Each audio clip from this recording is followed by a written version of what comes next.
সর্বশেষ আমি একটি আমল শেয়ার করবো আপনাদের সাথে। সেই আমলটি হচ্ছে, এই মাসে সবচেয়ে গুরুত্বপূর্ণ আমল হচ্ছে শাওয়াল মাসের 6টি রোজা। শাওয়াল মাসের 6টি রোজা। আপনি এখানে আসবেন, আপনি মুরব্বী, আপনি আমার না হইয়া তো নিচে বসতে পারেন না। হাজী সাহেব এখানে আসেন।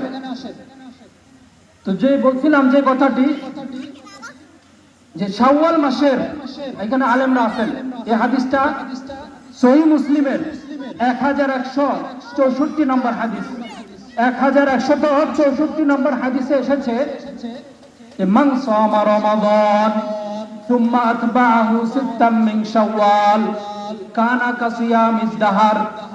যে ব্যক্তি রমজানের 30টি রোজা রাখলো, তারপর শাওয়াল মাসের 6টি রোজা রাখলো, কানা কাসিয়ামিদ দাহার, সে যেন পুরা বৎসর রোজা রাখলো। বলেন সুবহানাল্লাহ।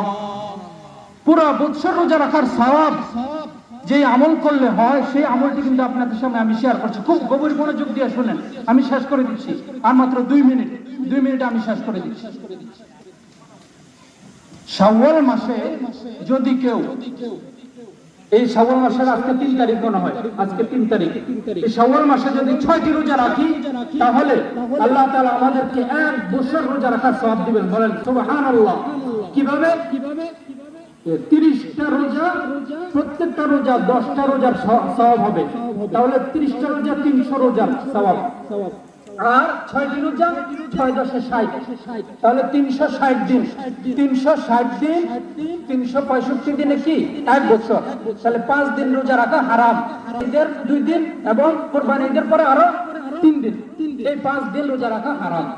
তাহলে 360 দিন রোজা রাখার সওয়াব আমাদেরকে আল্লাহ তাআলা দিবেন যদি এই মাসে 6টি রোজা আমরা রাখতে পারি। ইনশাআল্লাহ আমরা 6 রোজা রাখতে রাজি আছি কিনা? আমি হাদিসটা শেয়ার করছি আপনাদের সামনে, সহিহ বুখারীর 1164 নম্বর হাদিস, দেখে নিবেন। মান সামা রমাদান, যে ব্যক্তি রমজানে রোজা রাখবে, সুম্মা আতবাহু, এবং ইত্তিবা করবে, সিত্তাম মিন শাওয়াল, শাওয়ালের আরো 6টি রোজা, কানা কাসিয়ামিদ দাহার, সেজন্য পুরো বছর রোজা রাখার সওয়াব। বলেন সুবহানাল্লাহ। আপনি 6 দিন কাজ করবেন, আপনাকে আপনার মালিক আপনাকে 1 বছরের স্যালারি দিবে? 1 বছরের বেতন দিবে না, কিন্তু আল্লাহ তাআলা সুযোগ রাখছেন আমাদের জন্য।